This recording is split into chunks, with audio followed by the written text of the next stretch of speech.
First of all, thank you very much for Chris for organizing this. Thank you to Nicholas and Shin for participating. Very pleased, honored to go after you both. My remarks, rather than providing this extraordinary and interesting history of space and space programs and the sort of recent forays into this, or survey of many of the ways in which we're investigating this through art and engineering, is perhaps speaking to the implications, trying to speak a little bit to the implications of this for philosophy, and hopefully identify a few ways in which philosophy might participate in this more directly. The first thing that should be said is, and this is also speaking a little bit to some of the conversation that Ellie and Christopher and I had by email before this, is I suppose in the most direct sense, the argument I'll try to put forward is that the really what's at stake for space programs and the conceptualization investigations of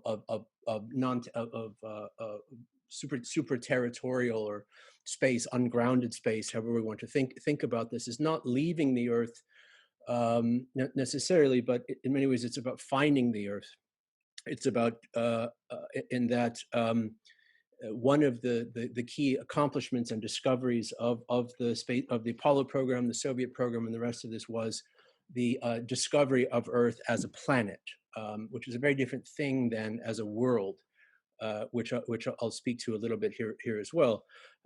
It's also one that I think connects to a remark that Nicholas had made around Buckminster Fuller's spaceship Earth, a concept that goes back also at least to the Fedorov and the Russian cosmists the year before that. But I was reminded of a student project 3 or 4 years ago, which was ostensibly about the conditions for the first human born in space. At which point, in the presentation of this project, another student raised their hand and said, "But all humans have been born in space. We're in space right now." And in the very sort of direct sense, this is, I think, part of what has been disclosed, part of what has been the reorientation, the priceless reorientation of the perspectival externalization of our worldly condition in relationship to self-observation from afar that comes. Shin showed the Harrison Schmidt's photo of the blue marble at the end. There is at least which is sort of a famous image that is meant to identify this, what Frank Wright called the overview effect, which would give us this sort of numinous feeling of interconnectedness on this surface of the planet. There's at least if it is an apocryphal story, it's at least a good one, that the original image that Schmidt took, whereas you see there's Africa bending over the top and then Madagascar, that the original photograph as it was taken through the film through the camera was actually inverted, it was the other way around, with Africa on the top. And so the image that you see here that Shin showed with Africa on the top would be Schmidt's original. The one that you may see more distributed more broadly on coffee cups and T-shirts and so forth has Africa put back on the bottom according to the dictates of colonial conventions. So it just shows a little bit how hard it is to actually sort of leave them. So with that, let me sort of move forward. The question then, I think, and this follows on a little bit from my response to my question that I asked Nicholas, has to do with what it is that technology enables by space exploration, but also what space exploration reveals about technology that might come to work here. Lots of ways, obviously, that technologies entered into philosophical discussion. One that perhaps particularly tendentious one that we might find the need to fully graduate from right away is what we'll call a sort of extremely vulgar reading of Heidegger's question concerning technology, and I'm sure Chris can tell us why the vulgarity is unhelpful, but one in which they would argue that the technology is essentially a kind of instrumentalizing frame. It's a framing of the world as a world that is instrumentalized, that is given as a kind of inert substance for rote functionality. And in this instrumentalization of the world as seen through the frame of technology, there is a fatal distortion of being, and a guarantee in a way that an authentic relationship between world and planet would be impossible. That the framing of technology, at least in that sort of, again, this is sort of I'm rehearsing the reductive reading of Heidegger's theory, that this framing of technology is not what makes knowledge possible, it in fact what makes knowledge impossible. Now, the argument I would wish to sort of put forward in relation to this, to sort of frame my remarks, is one that would seek to kind of invert this and to suggest that in fact, the framing mechanisms of technology is in fact what makes knowledge possible in the first place. It is only through the technical means of some form of technical alienation of our intuitive, grounded experience of the world, an alienation and disorientation of that experience, that we've really learned anything.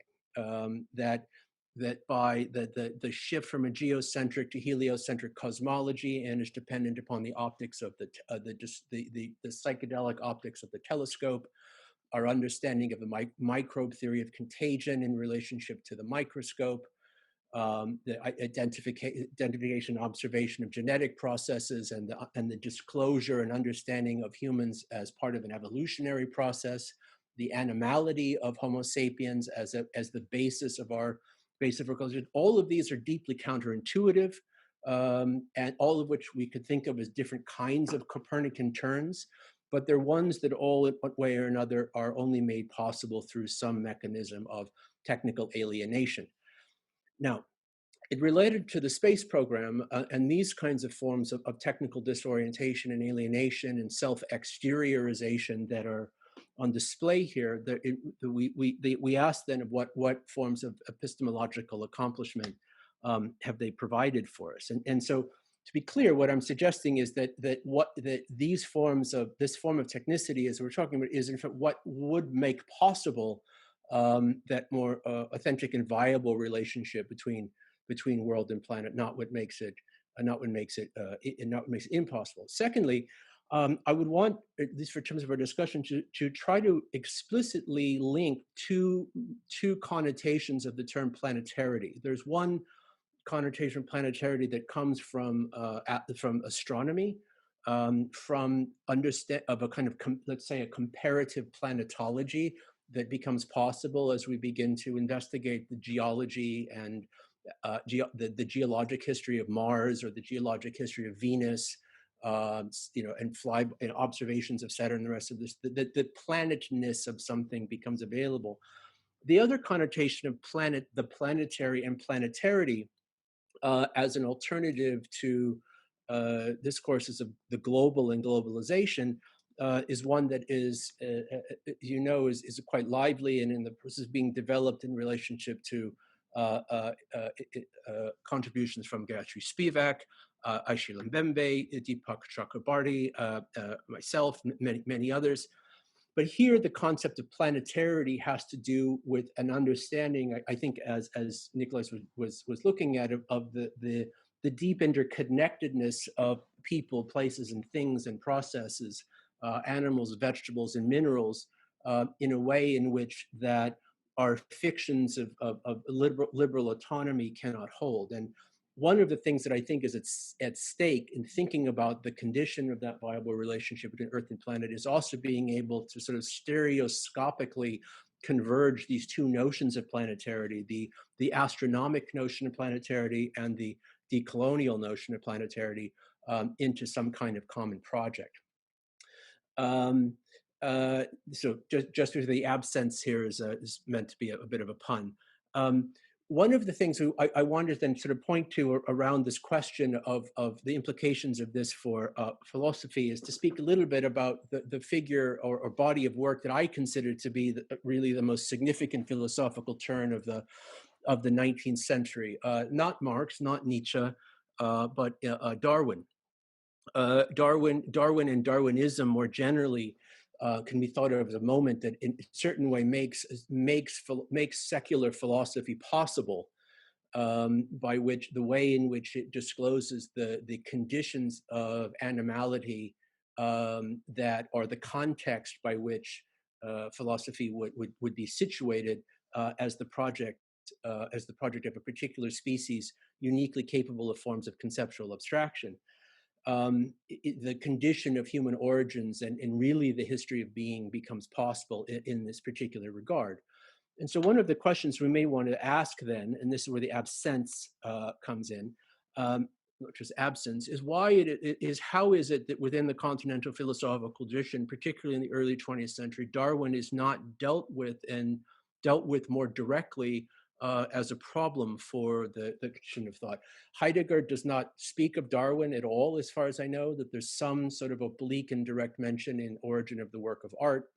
Husserl certainly does it. Nietzsche arguably does in a few sort of different kinds of ways. But as those who were in my seminar, where we spent a day kicking around Agamben quite a bit, and the more, let's say, non-secular version of biology that is the basis of his thought, the question of the loud absence of Darwinian thought and the animality is something that I think philosophy needs to account for going forward. And this has everything to do with, as Chris suggested at the beginning, thinking about the way science operates as a challenge to thought, not simply something as a subject matter about which philosophy would make pronouncements. Now, the implication of this for the animality, it strikes me, is it has to do with this relationship to the technical and technicity, in that we understand that we evolved in relationship to our tools, that the technicity of being is not something that we have this fully formed organism that then reaches out and uses a tool, but rather that the very shape and anatomy of that organism is determined by the mediational relationships of our ancestors in relationship to their environment. We have opposable thumbs because our ancestors used tools, not we have equipment because we have thumbs that are able to pick them up. Now, I want to then link that to the figure that Nicholas also talked about, and I anticipated that he would, of the astronaut or cosmonaut and the figure of the spacewalk, and particularly Mumford's more scandalized sort of version of this. Now, we can imagine this image in at least a couple ways. One, and I think this was what Mumford would have preferred, and I think is a bit of the sort of current ideology of the space as explorer. This is a figure sort of radiating individuated energy, even as it's always a he, may appear, especially to himself, as a kind of executive agent incarnate. Instead of seeing this figure as the kind of ultimate frontier puncturing space cowboy, we might instead see a fragile animal in a shell, a kind of pink putty sculpture, unable to leave his home without bringing an artificial atmosphere with it as he toddles outward.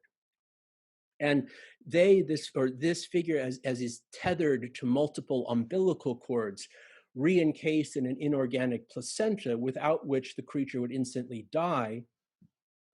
In a snap, we should understand that their condition is not some superhuman exception, but is the same as ours here down on the surface. We too would die without our automated life support systems. So what at a glance looks like this autonomous figure that is self-governing, set apart, able to decide on its own, is, upon closer inspection, always a condition determined in advance by its interrelationship with remote ancestral agents and relays, and thus always in a way automated as well.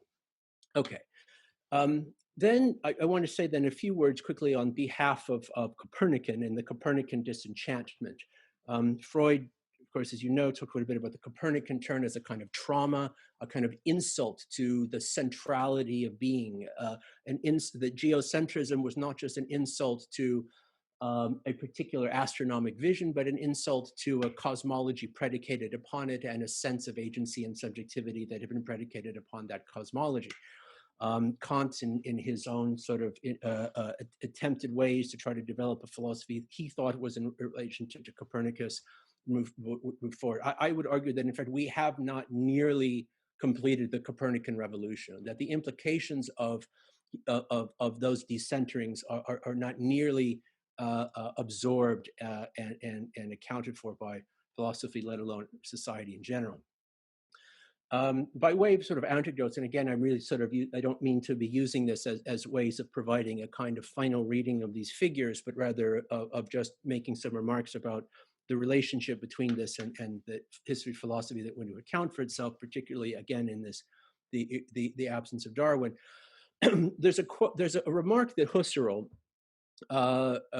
it was found as an article by a scholar named Benjamin Lazier that brings this out, in which Husserl writes in his notebooks the following. He, quote, he thought that the purpose of his work was, quote, to overthrow the Copernican theory in the usual interpretation of a worldview, unquote, because it, quote, upset man from his early horizon, unquote, end quote, because the original arc, Earth, does not move, that our experience of Earth is that it does not move, and that the current implication is that it would make it move, and going so far as to say in the same note that, quote, Galileo is not more true than Aristotle. Now, lots of ways to read this, but one rather sort of at least most directly is a testimony to how deeply incomplete the Copernican turn was and is in his philosophy. Now, the lament of Husserl's student Heidegger, as heard in the 1938 lecture "The Age of the World Picture," in which he warns us against how modern mechanical abstraction, particularly visual abstraction, turns the world itself into a picture. All of seems rather chillingly quaint when we reconsider that warning in relationship to the context of something like the black hole image, which I'll talk about in a moment, which is an image that is constructed, not a picture of the world, but a picture that is constructed by assembling physical media across the surface of a planet so that it may scan outwards and produce an image itself. Now, on this question of sort of the media and the pictures that we take and the implications of those pictures that we take, you know, that history of astronomic imagery is one that deserves its own kind of history, including 1975, the Soviets landed craft on Venus and took pictures of the surface of Venus, which they sent back. U.S. never went to Venus. 1976, U.S. the Viking landings on Mars, sending the first picture back from there. The Russians also landed on Mars in the early 1970s and sent back a picture that was mostly noise, and so it may not count as the first picture. However, there's a history of astronomic imaging is one that requires a different kind of attention. The attention that it received from Heidegger in a 1966 interview called "Only a God Can Save Us," an interview with Der Spiegel, Heidegger famously dictates, quotes, "I was certainly scared when I recently saw the photographs of Earth taken from the moon." He was talking about the image that you see here, which was actually not taken from the surface of the moon, but a lunar orbiter, but fine, close enough. He continues, "We don't need an atom bomb at all. The uprooting of human beings has already taken place." So we might ask, what kind of human does he mean, and what kind of roots were they supposed to have? He goes on to say, quote, "We have only purely technological conditions left. It is no longer an Earth on which human beings live today," unquote. So the notion that the Earth is the world that we inhabit for it is destroyed. The notion of that the Earth is simply the world that we experience that this fiction is destroyed by the revelation of Earth as planet is maybe for him bad news, but perhaps it's us, it's better news. So instead, as we're doing, we might put it a bit differently, saying that only because humans are uprooted from the geocentric intuition can they ever have a planet at all. That the Earth is lost for him is one that had the Earth that had appeared was one that had appeared in a kind of mystified aura of a world that is singular, original, central, that is given by and for our being. Its horizons were grounding, and this was able to hold up until that point by which we would look around the corner and see the other side.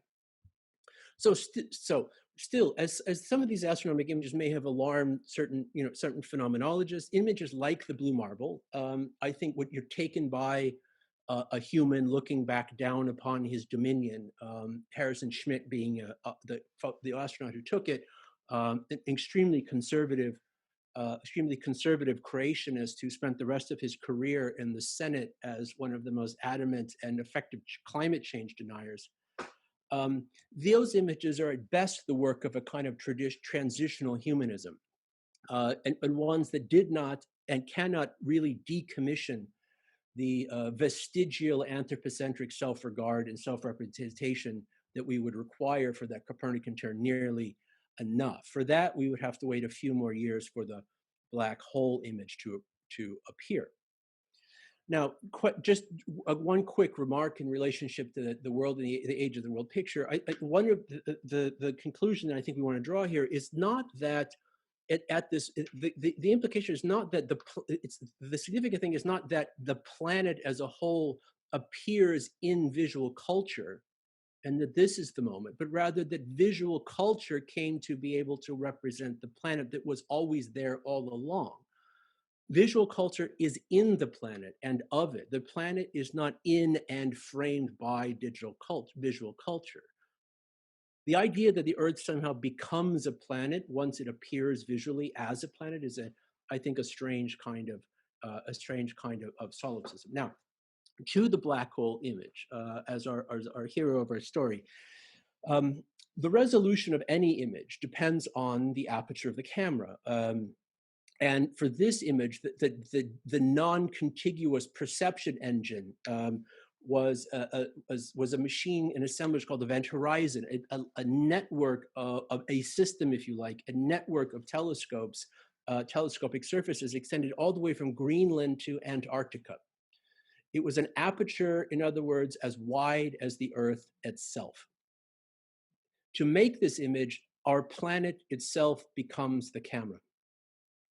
Peering out and looking back, it becomes its own technology. Peering out and looking back at the ancient light that traveled to Earth, and in this case, looking back at time. Here is the assemblage of that. So locally, at these 8 given sites of the Event Horizon Array, they were locked into a kind of synchronization by GPS time. And after their many scans, 5 petabytes or so of data were then developed and conjured and correlated into the, quote, image of the black hole that we see. And so in many ways, this mechanism is perhaps less a camera than a vast sensing surface. But again, the interest here is less about that, a kind of singular human producing an image of his dominion, but rather the planet itself becoming the technology through which it itself senses its own environment, and for which we are the enabling connection is the issue.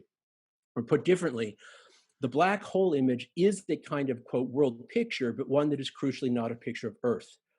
It's rather a picture taken by Earth of its surroundings, and one for which we served as a kind of essential enablers. Imagine that the Earth wrapped in the Event Horizon telescope as a kind of amoeba-like creature. The one that at long last was able to open its little eye and sense what was going on around it. With its coordinated sensory cells, it sees not only that the spaces around it is empty, but it focuses in on a particular distant speck of hyperdense blackness, however unlikely that may be. The collected data is aggregated by tiny mammals who live inside the camera. It's us who render it into a visible image that they can view and share.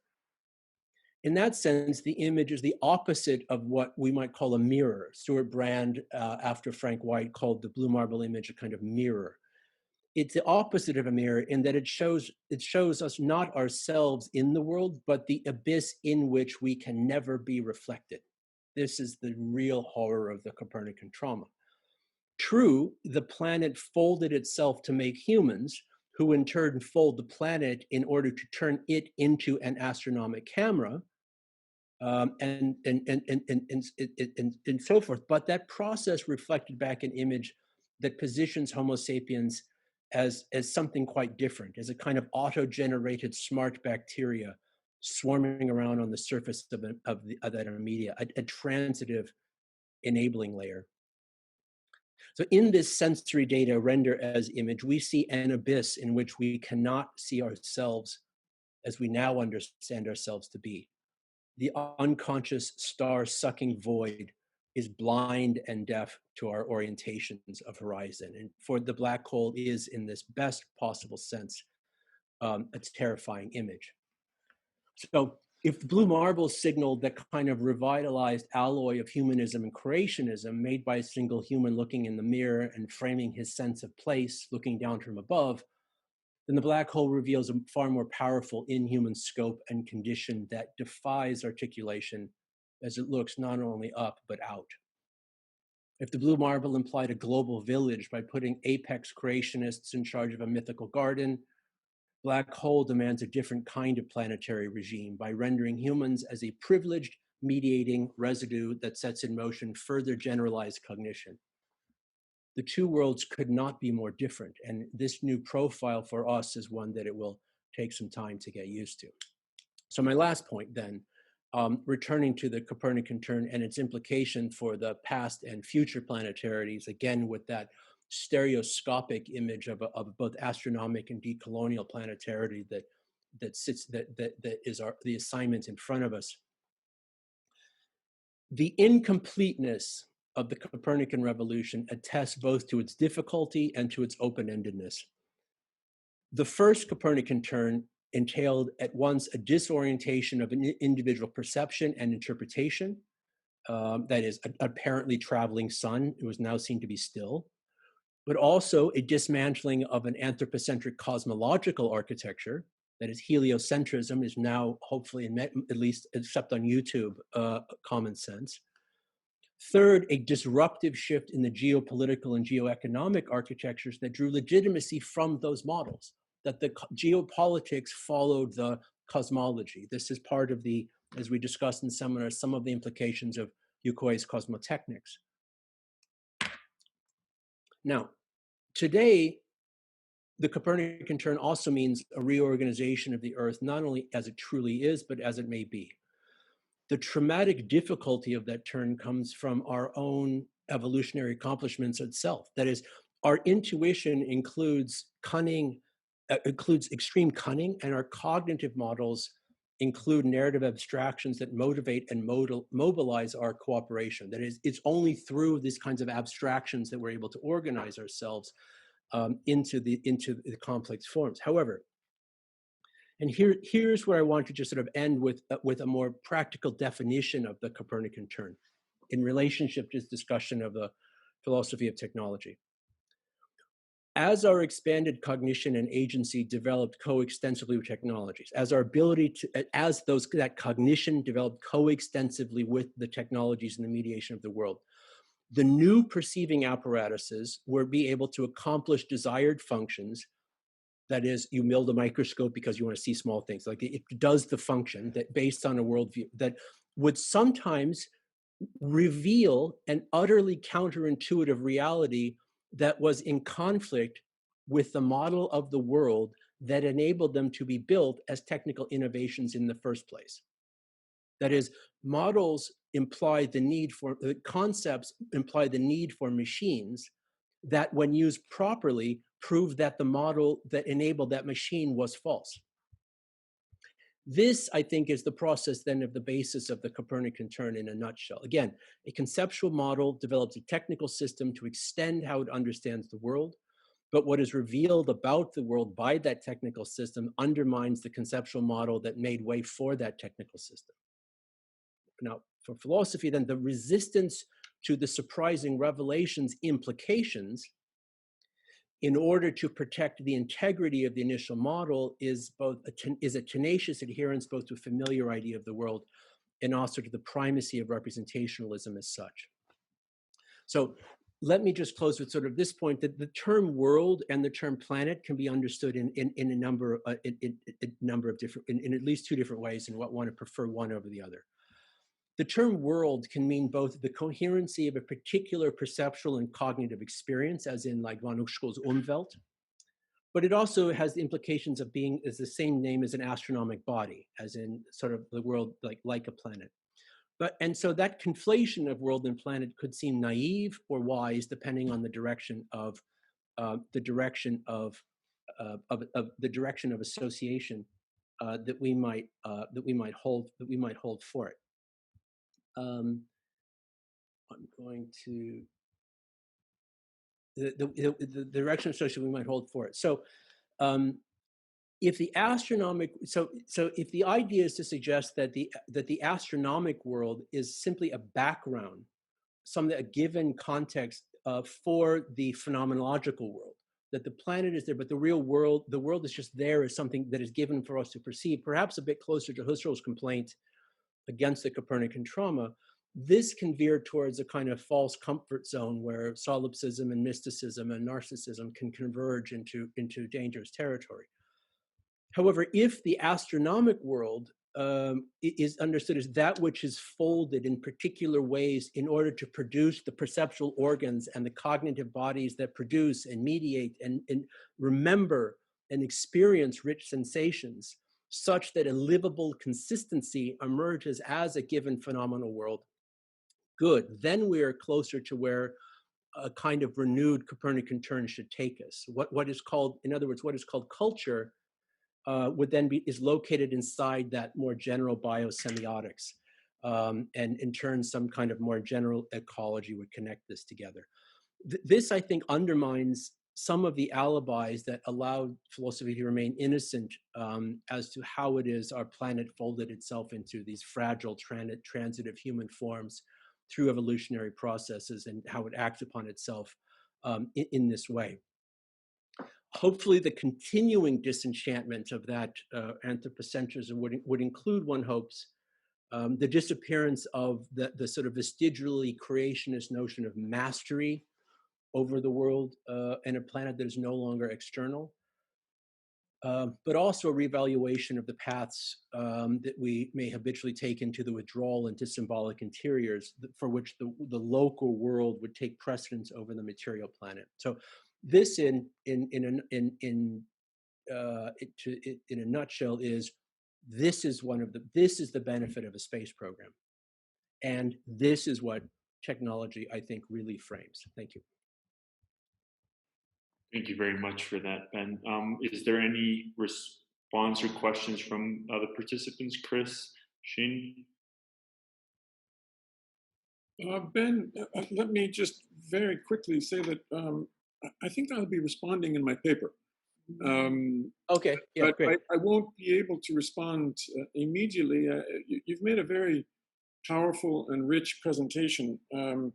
And to try to answer from the basis of, say, a Heideggerian phenomenological perspective, we really have to go to some very fundamental questions that we can't possibly approach today. One of them would be around the question of Bild, for example, of image or picture. I hear, when I read in Heidegger of the 30s, Bild, I hear Bildung. And what Heidegger is attempting to do is to get past the notion of production and formation, and a notion of a formation of world, which he considers to belong to metaphysics. So he's trying to think a different relation to world than one that forms it into a picture, because he wants to get past the notion of Bildung and even Bildungskraft, even imagination. So I do recognize that, a lot of dimensions of,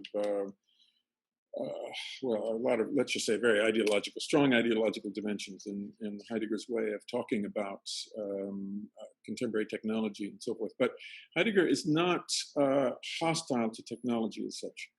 And this is where we would have, and this is why we'd have to read the question concerning technology as including the last section on art. And the question is, what's at stake in that section on art? And my reading of it is that what's at stake is a question of ethics.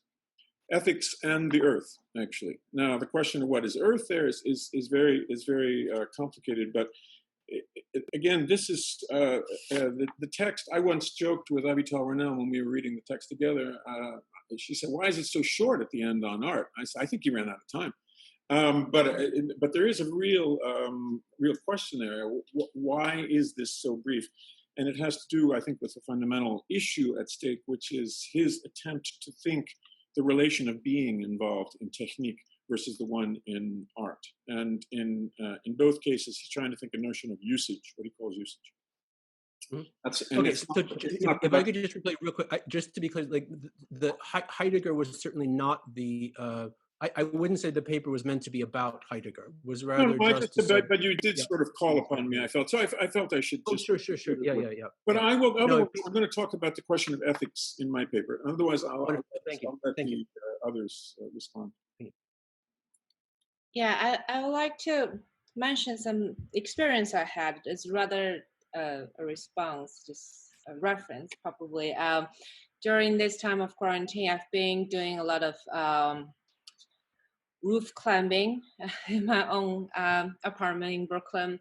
Me and my partner, we have been working a lot with software, different radio, as you can probably guess. That one of the things we've been doing is to receive and track retired NOAA satellites as they pass through the sky. So NOAA satellites are these weather satellites launched, I think, in the 90s to basically take pictures as they orbit around the Earth continuously, and they broadcast the image back to the Earth. You could understand it as a FM radio, and so as long as you tune in to their spectrum, you can receive the images, regardless of where you are. But of course, they have to be within your eyesight. They have to be direct transmission. And I've been climbing to the roof on time, waiting for the satellite to pass and just searching for the signal. And it's very interesting experience as the fact that the image I receive while the satellite is in my eyesight, I'm also in its eyesight. So essentially it's like the most dream selfie one could ever done for now, that I'm just having this antenna-stick literally doing it. And it was very fascinating when I hear about your presentation, thinking about that process, as the satellite, they have been retired for probably a decade at this point. They are still orbiting the Earth and taking those pictures constantly. There is this autonomy of taking pictures as this technological objects they're performing, while the images were never realized until people like myself, amateur enthusiasts, people who decided to listen to it. So I found that also quite interesting in terms of the relationship between the picture that has been taken and in what stage that the process is finally realized as the idea of like a taken picture. Yeah. If I'm making sense. No, I appreciate that. Also, I think part of the, I think, one of the things we discussed in the seminar a little bit, you talk about the NOAA satellites around this as well, was one of the, one of the unintended accomplishments of the space room, the development of satellite technology and the construction of this technological low Earth orbit technological crust as a kind of epidermal sensing layer that was operating, visually in one sort of visual sensing. That all of this, in many ways, is the foundation of climate science. It's the foundation by which it becomes the sensing layer, if you like, by which the terrestrial planetary scale computational apparatus is able to produce the statistical model that we understand as the regularity of the concept of climate change itself. And it's one of those ways in which we're together. But the other thing that I was sort of thinking about while you were talking was a bit about we're calling these pictures, and we're calling these it is in a way in which, because we're used to thinking about these as a kind of single camera, single photograph, but they're really much more like, in many cases, more like, continuous scans of different parts of a spectrum that is producing a data response that can be rendered into a picture if we want it to be, but it can be rendered into lots of kinds of things. And there's a way in which that re-rendering process into a single picture as such is a little bit deceiving in terms of what's going on there.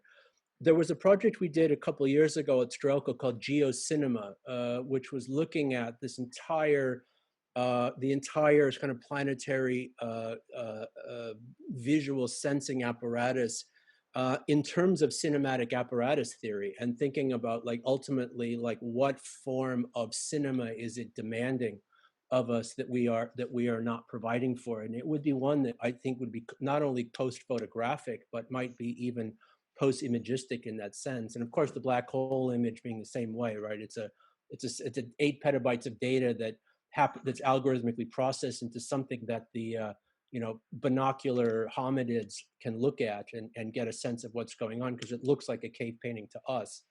But as far as the planet as a sensory apparatus is concerned, that's an incidental rendering of the basic of what's basically going on. Thank you very much for that, Ben. We have one question from Marcel D'Arienzo. Please.